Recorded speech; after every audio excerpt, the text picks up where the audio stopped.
ये एक काल्पनिक कहानी है और दिल को गहराइयों तक छू जाने वाली।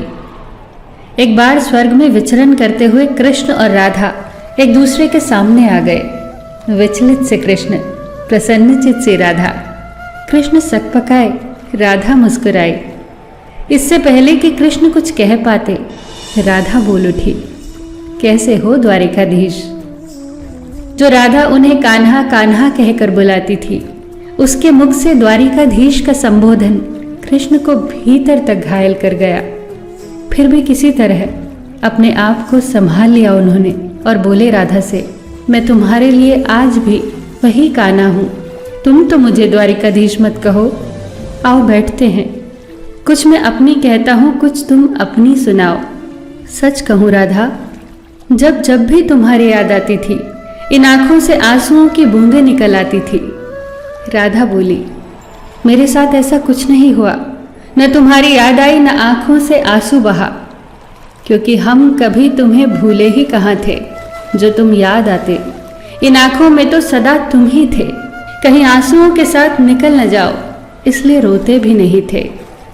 कान्हा, प्रेम से अलग होने पर तुमने क्या खोया, इसका एक आईना दिखाऊं तुम्हें।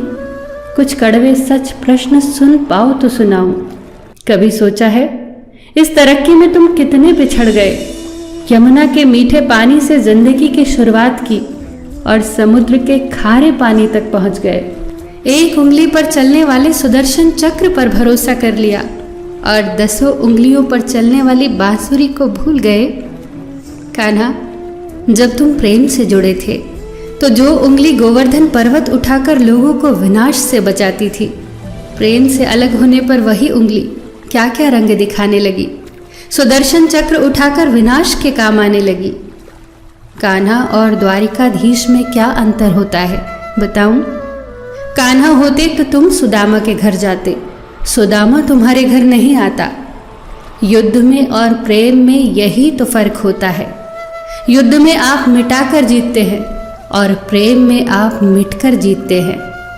कान्हा, प्रेम में डूबा हुआ इंसान दुखी तो रह सकता है, पर किसी को दुखी नहीं कर सकता।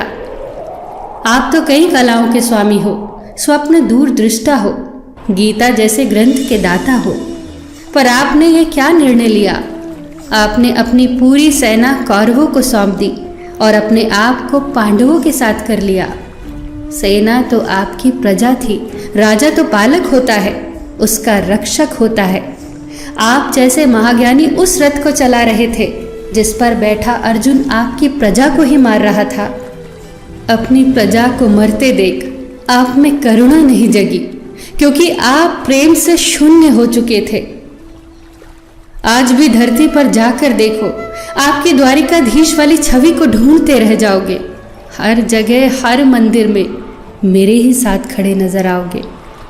मैं जानती हूँ कान्हा, लोग गीता के ज्ञान की बात करते हैं, उसके महत्व की बात करते हैं, पर धरती के लोग युद्ध वाले द्वारिकाधीश पर नहीं, प्रेम वाले कान्हा पर भरोसा करते हैं। गीता में मेरा दूर दूर तक नाम नहीं है, पर आज भी लोग उसके समापन पर राधे राधे कहते हैं। ये कहानी काल्पनिक जरूर है, पर इसके भीतर छिपी सीख बहुत महत्वपूर्ण है। श्री कृष्ण के पास कभी किसी प्रश्न का उत्तर ना हो, ऐसा तो हो ही नहीं सकता, परंतु राधा द्वारा लगाए गए प्रश्न चिन्हों पर कान्हा मौन रहे। यही तो है प्रेम में समर्पण का भाव। पराक्रम में हमें हर किसी को हराना होता है, तब भी हम जीत कर भी हार जाते हैं, परंतु प्रेम में एक ही कईयों का दिल जीत लेता है।